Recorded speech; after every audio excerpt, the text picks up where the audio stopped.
दोस्तों नमस्कार, मेरा नाम सूर्यकांत है और मैं आप सभी का भारत एग्री के हिंदी यूट्यूब चैनल में स्वागत करता हूं।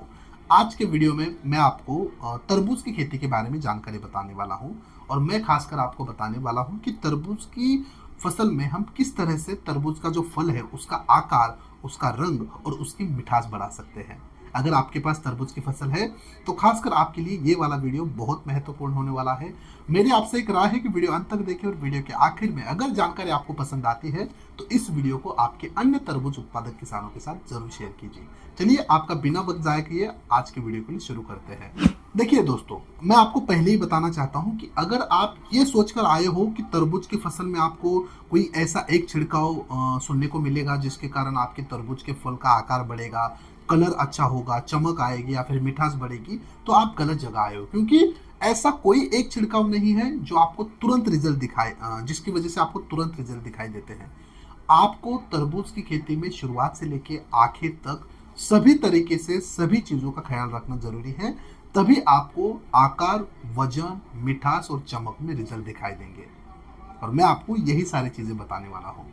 पहले बात करते हैं पानी के बारे में। दोस्तों हमेशा एक चीज का ध्यान रखें, हमें पानी फसल को देना है, ना कि जमीन को। इसलिए पूरा खेत पानी से कभी नहीं भरना है। थोड़ा थोड़ा, धीरे धीरे और डेली हमें अपनी फसल को पानी देना है। सबसे ज़रूरी चीज़ है हमें पानी का प्रबंधन या फिर सिंचाई प्रबंधन करते वक्त ड्रिप इरिगेशन का इस्तेमाल करना। अगर अवस्था अनुसार हम पानी का टाइम अगर देखें तो शुरुआती अवस्था में जब हम बुवाई करते हैं, पौधा जब लगाते हैं, तब हमें 10 से लेकर 15 मिनट तक पानी देना है। जब अपना पौधा बढ़ने लगता है, वानस्पतिक विकास की अवस्था में जाता है, तब हमें थोड़ा सा टाइम बढ़ाकर 5 से लेकर 10 मिनट से बढ़ा देना है। लेकिन जब फूलों की सेटिंग का समय हो तब हमें 40% से पानी की मात्रा घटा देनी है। लेकिन जब फल अच्छी तरह से बढ़ने लगे फिर से हमें नॉर्मल पानी देना है, लगभग 15 से लेके 20 मिनट तक का।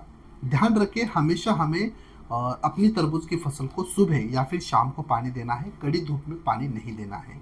अगर हम छिड़काव की बात करें और खासकर पेस्टिसाइड की बात करें तो जो गैस तैयार करने वाले जो कीटनाशी होते हैं, गैस पॉइजनस कीटनाशी हम इंसेक्टिसाइड जिसे बोलते हैं, उनका इस्तेमाल हमें नहीं करना है। अगर आपको छिड़काव मतलब अगर नेचुरली आपके जो फल है वो बढ़ नहीं रहे हैं, तब आप जिब्रालिक एसिड का इस्तेमाल कर सकते हो। 90% वाला जिब्रालिक एसिड मार्केट में मिलता है और सुमोटोमो कंपनी का प्रोजिब नाम से। उसका इस्तेमाल आप कर सकते हो 2 ग्राम 200 लीटर पानी में मिलाकर 1 एकड़ फसल के लिए छिड़काव के लिए। अगर हम फर्टिलाइजर मैनेजमेंट की बात करें तो तरबूज की खेती में सबसे पहला आपको गोबर की खाद के ऊपर ध्यान देना है। 1 एकड़ के लिए आपको कम से कम 4 से लेकर 5 टन अच्छी सड़ी हुई गोबर की खाद अपने बेड में मिला देनी है।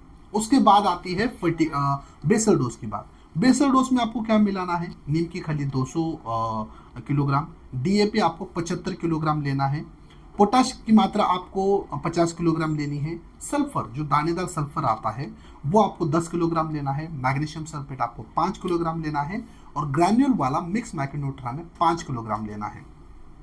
ये सभी एक साथ मिलाकर हमें अपने जो बेड है उसमें मिला देना है। दोस्तों देखिए, अगर आपने ड्रिप नहीं किया है तो इसकी फुल मात्रा हमें बेड में मिला देनी है। अगर आप ड्रिप इरिगेशन किया है आपने और बाद में आप वाटर सोल्यूबल की मात्रा देने वाले हो तो इस बेसल डोज को हमें आधा कर देना है और सिर्फ आधा मात्रा डालनी है अपने बेड में।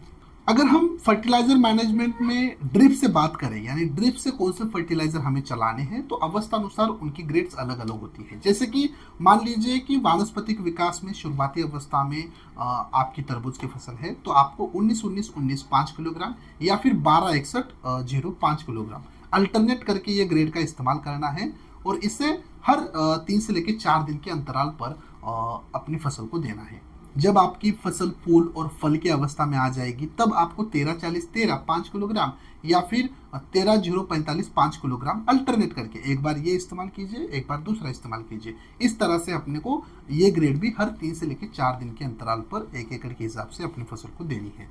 जब अपने फल का साइज बढ़ने लगे तब आपको 0-52-34 या फिर 13-0-45 5-5 किलोग्राम अल्टरनेट तरीके से अपनी फसल को ड्रिप के माध्यम से चला देना है।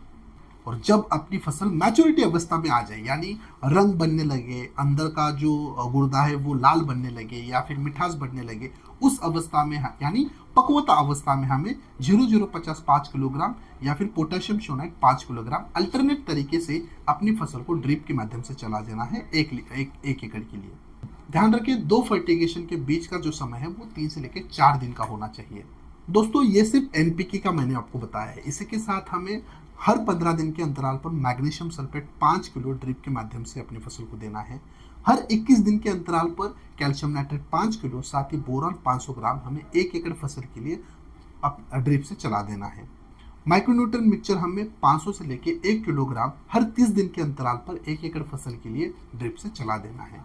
अगर आप ये सारी चीजें अपनी फसल में करते हो तो ही दोस्तों आपको आपकी फसल में फल का अच्छा आकार मिलेगा, वजन बढ़ेगा, चमक आएगी और मिठास भी बढ़ेगी। आशा करता हूं कि जानकारी और वीडियो आपको पसंद आया है, समझ आया है। अगर आपको जानकारी पसंद आती है तो इस वीडियो को आपके अन्य तरबूज उत्पादक किसानों के साथ जरूर शेयर कीजिए।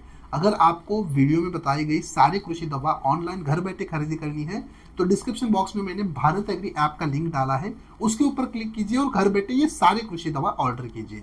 यहाँ पर आपको ढेर सारे कृषि उत्पाद मिलते हैं, ढेर सारा डिस्काउंट है, फ्री फास्ट डिलीवरी है। मात्र 3 से लेकर 4 दिन में प्रोडक्ट आपके घर तक आ जाते हैं और 100% कैश ऑन डिलीवरी भी है, यानी पूरा पैसा आपको प्रोडक्ट घर पर मिलने के बाद देना है। चलिए मिलते हैं अगले एक नए वीडियो में, तब तक के लिए धन्यवाद।